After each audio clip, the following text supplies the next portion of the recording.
মানুষ আন্দোলনে নামেনি। ধর্মতলায় আমি গেছিলাম পরশুদিন। হ্যাঁ, সেখানে ধরো খুব বেশি হলে 25-এ লোক ছিল। তা আমি জানি না আমি যখন গেছি তখন সব থেকে কম সময় কিনা, কিন্তু 25-এ লোক ছিল। সাধারণ মানুষ নেমেছে কথাটা ঠিক না। তার কারণ সেটা হচ্ছে সাধারণ মানুষ একটা জিনিস মোদ্দা কথা বুঝে গেছে।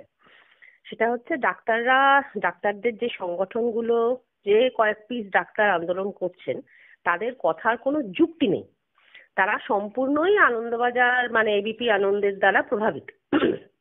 এবিপি আনন্দের একটা ইন্টারেস্ট আছে, তাদের জমি টমি সংক্রান্ত কি সব ঝামেলা আছে শুনেছিলাম।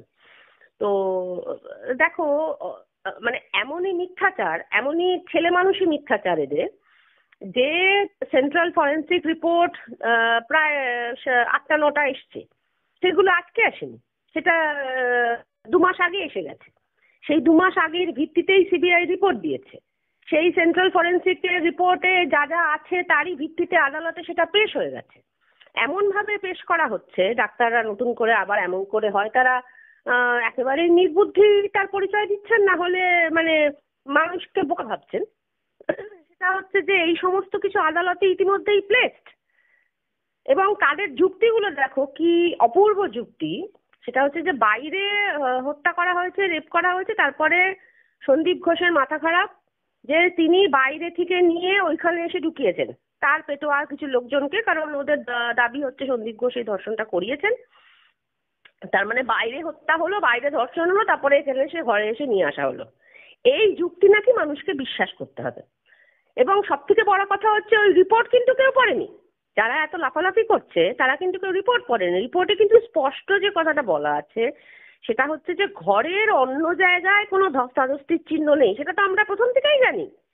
আমরা তো প্রথম থেকেই জানি যে মেয়েটা মানে ঘুমন্ত অবস্থায় ছিল, তারপরে সেই অবস্থায় তাকে অত্যাচার করা হয়েছে, এবং সেই সঞ্জয় রায়ের গায়ে ধস্তাধস্তির চিহ্ন পর্যন্ত আছে, কিন্তু ঘরের অন্যত্র চিহ্ন নেই। এইটা নিয়ে এখন লাফালাফি শুরু করেছে। মানে এর মতো মানে আমার কিন্তু যেটা মনে হয় আপনারা এই প্রশ্নটা তুলুন, সেটা হচ্ছে যে ডাক্তারদের যারা আজকে আন্দোলন করছেন, সে সঞ্জয় রায় এর ভেতরে এতদিন ধরে কাজ করছে হাসপাতালের ভেতরে। এই ডাক্তাররা নিশ্চয়ই সঞ্জয় রায়ের প্রথম ভিকটিম এটা নয়, হয়তো এই মেয়েটা মারা গেছে। নিশ্চয়ই সঞ্জয় রায় এর আগেও মেয়েদের ওপর অত্যাচার চালিয়েছে নানাভাবে, এবং ডাক্তারদের একটা অংশ সেটা জানে। যে ডাক্তাররা এই আন্দোলনটা করছে তারা জানে, তারাই আসলে নিজেদের অনেক অপরাধকে, বহু অপরাধ যেগুলো হয়েছে এবং তারা নিজেরা জানে, পরোক্ষভাবে বা প্রত্যক্ষভাবে এরা যুক্ত, সেগুলোকে আসলে ধামাচাপা বা গোপন করার জন্য তারা আজকে আন্দোলনের বিষ সাজছে। এই প্রশ্নগুলো তুলুন। বারবারই আদালতে বলা হয়েছে যে সেমিনার রুমেই হয়েছে। এখন যে রিপোর্ট বলছে সেটাও বলছে সেমিনার রুমে, নাও হতে পারে।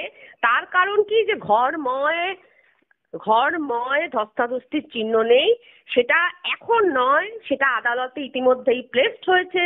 অক্টোবরের মধ্যেই সেটা আদালতে প্লেসড হয়েছে। এটা একমাত্র রিপোর্ট নয়, 9টা রিপোর্ট আছে, তার মধ্যে এটা একটা। এই সমস্ত কিছুই আদালতে প্লেসড হয়েছে।